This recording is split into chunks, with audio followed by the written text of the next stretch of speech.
Cool. So thanks, Keen, for having me have an opportunity to call in. So for those who don't know me, my name is Natalie Min. I'm based here in Los Angeles.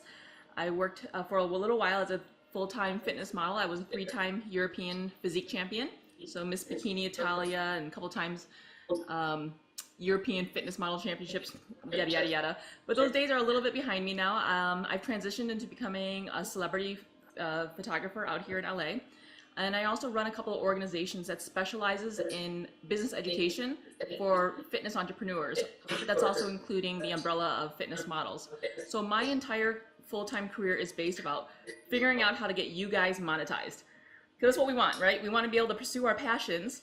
We want to be able to do this. I mean, how awesome would it be to be able to work full-time, not having to be stuck at any geographical location, and still have money coming in passively? Or just having jobs come to you. So that's what I focus on. So Keen had asked me to call in and just kind of give 5 tips to aspiring fitness models. And so this is something that I put together for you guys, and let me go ahead and hit it off from the very first one. So the number one thing that I think that is the most important for a fitness model to know as you're trying to pursue this is to persevere. Because it's not easy. It's not easy to be judged for your looks. It's, as you know, your body fat levels are inversely related to your level of success on the modeling market. And not to mention, every single person who is a professional fitness model, they are in shape. So you have to be able to stand out from that audience, not only can maintain your conditioning full time, but also like have the inner drive to continue on when the going gets really tough. Because it is not uncommon I'll put out a casting out there. I'm saying, I'm looking for a few fitness models for a home gym equipment photo shoot job. And within 24 hours, I will get over 200 applicants, of which probably half of them are pretty decent people. And then of that, a good percentage are even agency models who are going behind the agency's back, trying to get an extra job on the side. So it's an extremely competitive market. And then, so you just have to surround yourself with people who are doing what you want to do, who have that same drive, so that you can find encouragement to keep on going on, because it can be extremely discouraging. When you're getting a trophy on stage, it doesn't necessarily equal to being qualified to get a job. Because as we know, the stage is being rewarded for certain factors, while in the market they're looking oftentimes for something that looks very different. You might be too hard for commercial, depending on the job that you come out for, or you may be too soft. So you just got to get used to taking that in and just keep on going, keep on hammering it. The second point that I find is extremely valuable when you're trying to pursue a career as a fitness model is, surprisingly, you have to maintain your network. It is a networking job. It's not so much just a looks job than anything. If you're top of mind, then you'll be top to be considered for the next person. So I think about the models who've really been successful. I can think like the A-list models out there. When I work with them, they not only bring their A game to the photo shoot, but they maintain the correspondence immediately after. It's like just like the general, if you go over someone's house and you make sure you bring a bottle of wine to the dinner party, and then you follow up after the party and say, hey, thank you so much for the great hospitality. You're really wonderful. Looking forward to meeting up again, and just keep on the correspondence. And the same thing goes with fitness modeling or modeling in general. Continuing your relationships without being irritating, and trying to be making friends. So if that means you have to drag your butt out somewhere to, I don't know, this party here, or maybe you've got other obligations going on, but it's an opportunity to network with people and stay top of mind. And also too, it's really, really valuable when you are part of someone's network. Say you were working with a photographer, or you're with, I don't know, you're on a job and you're really communicating with the other models, or even the help there, is because it's easier to vouch for somebody that you know versus someone who's just applied to your casting call cold, right? So if someone comes to me, it's like, oh, but you need the brunette small gymnast girl. I know this girl. You need to pick her. I'm gonna trust that word more likely than the person that just sent in their application cold. Any questions so far? No, that's such a good point, Natalie. It really is about the network, and that's exactly why we're doing a party and an event like this, is so that people can meet people. We have a lot of local companies that'll need to hire people locally to model for their businesses and stuff. And so, yeah, you're absolutely, I totally hear everything you're saying. Do you guys have any questions? No? Okay. Okay. All right. And I'm sure a lot of this just makes common sense if you think about it. It's just more or less sometimes you need to be reminded to say, you know what, I need to, even though I feel like just sitting inside and, you know, not doing much, you got to get out there. It's constantly. So my third point, I would say, is your portfolio. Well, what should your portfolio look like? If you judged it by Instagram, you would think that you need to be like a Jen Selter and have a booty shot in every single shot, or a dude who's just like a selfie, right? Because that's what gets most likes. But, you know, realistically, that's not what is appealing to a company that would possibly hire you, or a magazine in most cases, that if you want to be taken seriously. So your portfolio needs to mirror the kind of jobs that you want to be booked for. And not only the kinds of jobs that you want to be booked for, but the kind of jobs that you look like you would stereotypically fit. So that's something interesting. Let me tell you a funny story. I was with one of the top agencies in London when I was fitness modeling out there. And I knew that because being an Asian, I had to have martial arts experience and martial arts shots in my portfolio. Why? Because, I mean, I don't know, because we're all going to be casted as Jackie Chan, I suppose, but that's fine, because you just have to know that this is what it might be. So if you're like a tall black dude, understand that you need to have probably basketball shots. You know, if you're a tall, lanky basketball dude. If you're a girl who has a really strong physique, maybe you need to do show swimming and gymnastics or whatever you actually have a real talent to do. I mean, I actually do martial arts, so it was a fit. But there was one time I got a phone call from a client, and he's like, do you know gymnastics? And I'm like, I know rudimentary gymnastics. Yeah, sure, I know gymnastics. He's like, can you use the pommel horse? I'm like, whoa, nah, I'm not at that level, sorry. But you see how fitness modeling is essentially sports modeling. So you need to be able to have photos that represent what you have a sports talent in. And additionally, have shots with clothes on. As funny as it sounds, if you go send a portfolio to a legitimate agency and you know you have more than 3 or 4 ab shots in there, they'll just toss them out. It's not necessary. It's like, we got the point. If you have too many of those kind of shots, they consider you a one-trick pony. And so you don't want to look like that. You want to be the type of person where they're like, this person is a jack of all trades, and if I send them to almost any casting, that they have a really good chance to get that job. And because if you were the agency owner, you want to make money, right? So the more versatile that you can appear in your portfolio, the better. Likewise, you're going to need really good headshots. Most fitness portfolios I've seen that come across, they were just more trying to be like, you know, like that, you know, the shirt's kind of open with the dude, or the girl's kind of like always, you know, real preening in the photo. But what you're actually going to need to have is a majority of your photos in your portfolio look like the friendly handshake. I call it the JCPenney's catalog photo. It's like someone who's very approachable, someone who's like, hi, nice to meet you, you have a nice smile, you look very like nice and clean cut. That's what they want for your headshot and a lot of your images in your portfolio. So if you're thinking about companies that are hiring, it's, of course, for us, top of mind is Under Armour or Nike, right? Or maybe we're like, oh, Gatorade. But the bread and butter of that industry is catalogs and weekly circulars, meaning Target. So look at the ads that are like girls who are, or guys who are wearing Champion apparel in the Target stores. Very commercial looking, very normal. You got to have shots like that in your portfolio. My fourth item is that pretty is a dime a dozen, but talent is not. If you're a model, everyone's pretty. Everyone across the board is good looking. So that let's just take that off the table. That's not even like a differentiating factor at this point. But when, like I said, when I put out a casting call, there's going to be 100, 200 submissions in 24 hours, and I got to whittle down the audience really quickly. Like, I can really submit no more than 10 selections to the client, and together we review them and then narrow it down to the 1, 2, or 3 people that we need as backups. So how do you separate from the pack? It's going to be your resume, it's going to be your story, your athleticism, your on-camera talents, your professionalism, and your personality.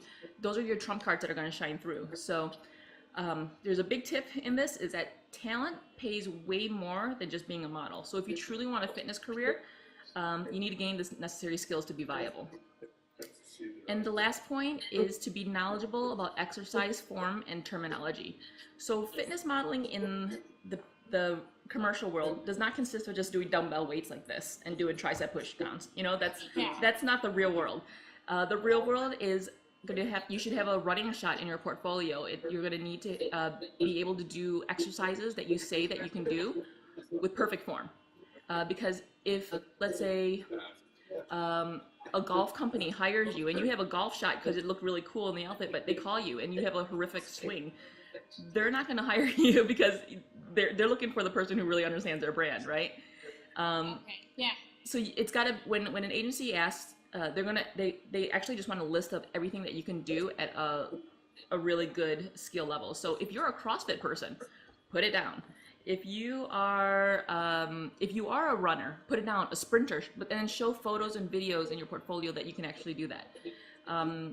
There's a story I had one time when I was working with another company. A model was recommended to the shoot. He was a fitness competitor and came with rave reviews and whatnot. But problem was that when he showed up to the set, he could not do a proper form squat with a bar. Oh no. Yes, it was $30,000 a day. We had to send him home. Right? Oh. So, like, you know, it's put down, be very, very honest. Like, if you can't do it, just say it. Like, that's cool. You know, then they can flex to see if you're going to be a fit. So those are my top 5 points on what you would need to do to become an aspiring fitness model and be successful. Open the floor to any questions.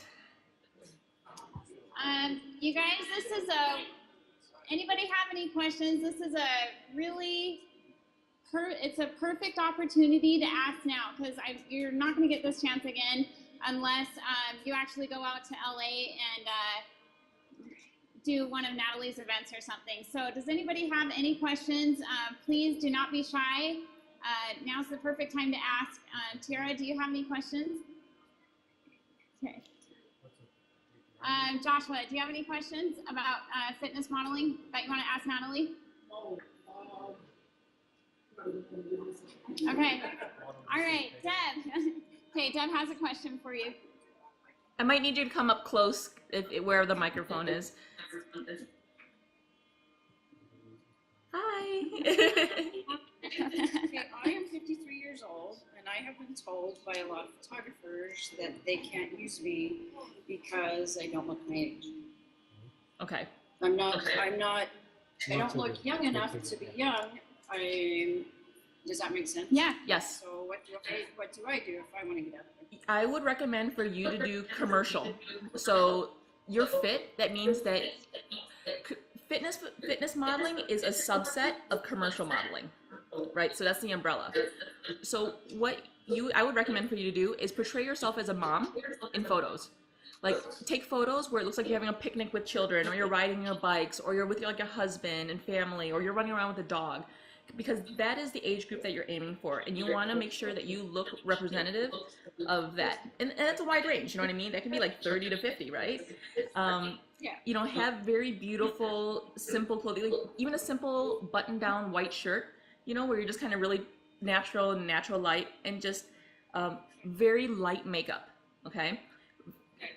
Hair very simple. We're talking like maybe just light waves, or even just wear it straight, because you want to look like it's a commercial shot. If you ever looked at the catalog for J. Crew, for example, J. Crew? Catalog for J. Like a J. Crew catalog, right? It's very, very simple. Maybe they're seaside, or maybe they're like, you know what I mean? That's the kind of shots that you're going to want in your portfolio, and that's going to help people understand that when they see you, she looks like that type of person. We can fill that role. It's just like acting. Okay. So yeah. Thank you. Of course. Awesome.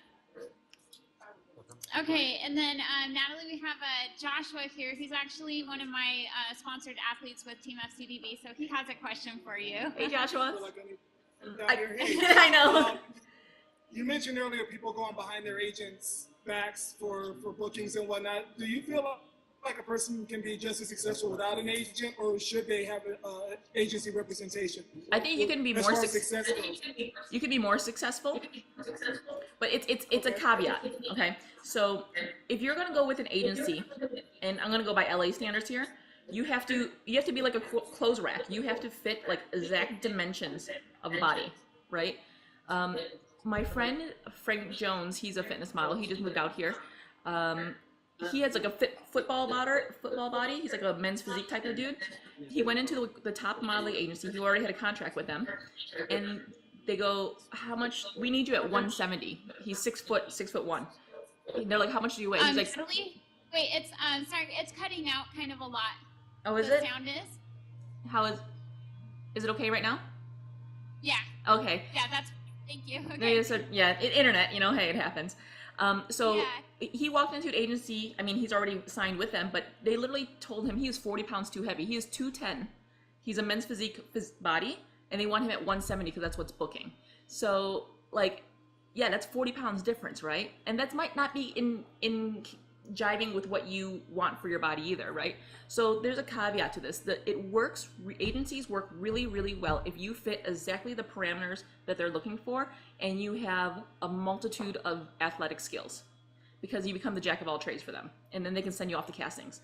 Now, on the flip side, I have clients who make 6 and 7 figures from using their fitness modeling as a front for their own personal business.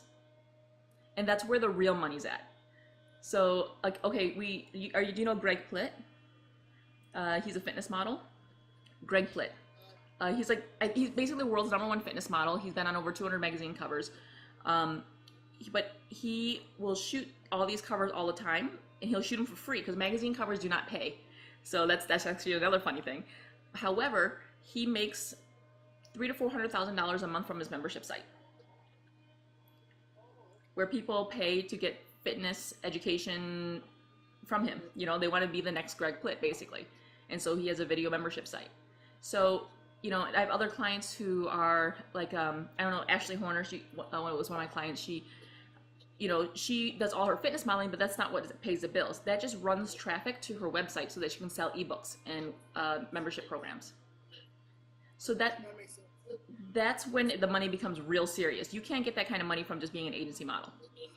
But you can still act as a fitness model, but then it's kind of like double up, power up. You get to stand for what you believe in. You don't have to accept money from other people, but yet you have the ability to build up your own brand. So hopefully that helps. Thanks, Natalie. Sure. Does anybody else have any questions for Natalie? Going once, going twice. Anybody else? No? All right. Last call. Okay. Thank you, Natalie. This has been super, super helpful. Typically, you guys, like I was saying, this is a very rare opportunity to get the chance to be in front of Natalie and ask these questions and get this kind of advice without having to travel and be able to be to an event where Natalie is. Natalie, you have something coming up in October, I believe, right? I do. The FMI Guild? I do, thank you. Yeah. Okay. It's I don't know if any of you guys heard about it. It's called FMI. So it's the Fitness MBA Summit. I've brought in, it's our 6th year running, actually. So we've been in business for a while, and we are a multi-accredited through ISSA, CanFit Pro, ACE, NASM, and CSA, et cetera, et cetera. So if you're actually a trainer, you can earn nearly a year's worth or more of your credits for your continuing education. But we teach business education for fitness entrepreneurs, and we really focus on what's working on the digital world. So there's people, there's a lot of groups out there. They might want to teach you how to build your next brick and mortar shop, or they want you to grow your clientele list, and so you can go run and meet them in person. But I'm really focused on how do you blow things up digitally. And then so the speakers that we have bringing in, we have people like Greg Plitt, who's going to come in and talk about how he's turned his images that he shoots into 7-figure business. Mike Rashid, he's a WBFF pro, I think, but he is, what many people don't know is that he's a top 3% YouTube fitness channel, and he's going to talk about how he did that within a year and a half and how he monetizes it. We've got Kim Lyons from The Biggest Loser. She was a trainer for the first few seasons. She's going to come out and talk about TV and media. We have Tammy Lee Webb, who was Buns of Steel. Probably the girls probably remember that, Buns of Steel. She will come in and talk about how she can call up like any major distribution channel and get shelf space with them, and how you can similarly replicate that, and also grow if you want to do like DVD or infomercials, and how that will work for your business. So we have 15 different speakers. We have photo shoots that are actually occurring on site with published fitness photographers, so you can actually knock out your portfolio on the spot, plus get some education and crazy networking. So that's actually coming up October 23rd to 25th. It's if you go to fmiguild.org, you'll be able to see some information on it, or just shoot me a message. Natalie, look me up, Natalie Min, and I'm happy to answer any questions. And I know it might be a little bit awkward. You're at a party, maybe you don't want to ask too many questions. I get it, but feel free to contact me. I'm more than open to answer any of your questions and get you at least pointed into the right direction. Okay, awesome. Oh, thank you. And then I think Deb had one more question. I have one more question. Hey, girl. Okay.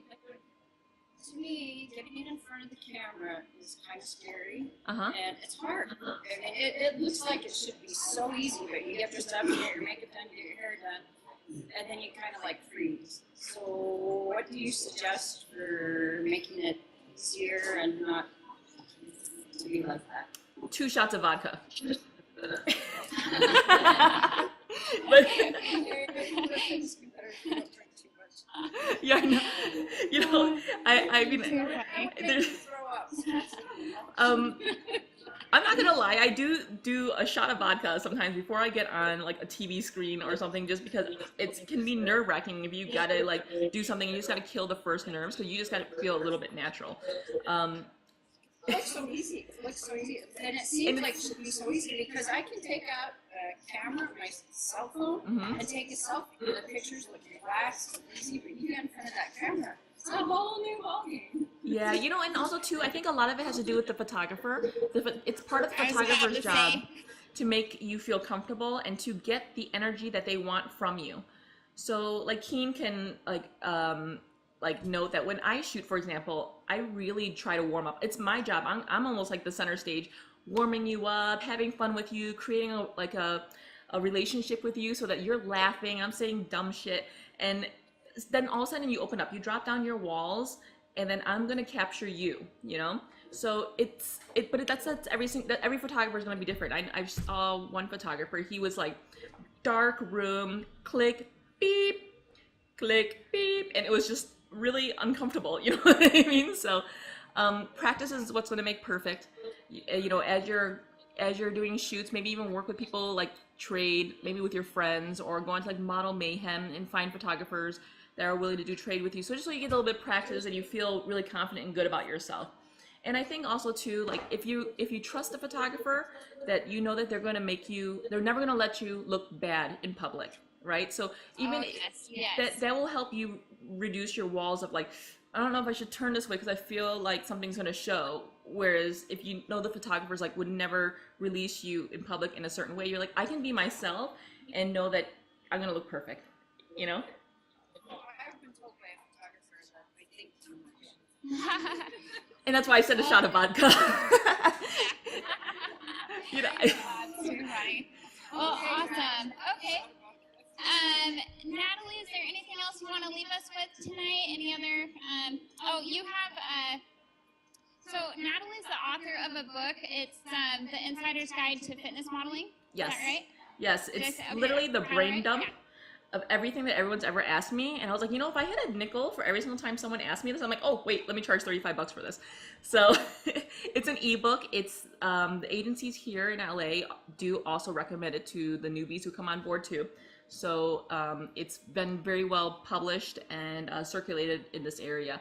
And I really talk about what the business is like. What exactly type of images do you need in your portfolio? Picture examples of good photos and bad photos. What would get it thrown out? Top 10 tips that, you know, to get attention. Top 10 things that you would do that you would be blacklisted, right? So I get into nitty gritty. I list all of the agencies in there that I trust and work with. All of the federations out there, contact names, sample letters that if you wanted to connect with a sponsor, what a sample letter would look like to actually make it go through. So just really a brain dump of everything that I've learned from the industry from all the angles, so that you guys could have access. Super helpful. It's the Insider's Guide to Fitness Modeling. It's the Insider's Guide to the Business of Fitness Modeling. The URL would be fitnessmodelinsiderguide.com. Okay, perfect. All right, well, Natalie, this has been awesome information. We so appreciate you calling in and sharing your years and experience and knowledge with us. And I think we're gonna sign out now. Anybody else have anything else real quick? Okay, perfect. We're gonna move on. We've got about $2,000 worth of prizes we're giving away at the party tonight, and we're also someone wave bye to me. Bye. Someone's gonna get sponsored tonight, so we're gonna move on and do that. Thank you so much for joining us. And Natalie also did the photo shoot for our website, fitnesscompetitorsdatabase.com or fcdb.com. And we're out in Laguna Beach. We did a photo shoot for the landing page, and those are going to hit the site in the morning tomorrow. So awesome. You can check out our work there too. Okay, awesome, Natalie. Thank you so much. Have a good night. Thank you. Okay? Thanks, guys, for being my audience, and enjoy the night. Have a good one.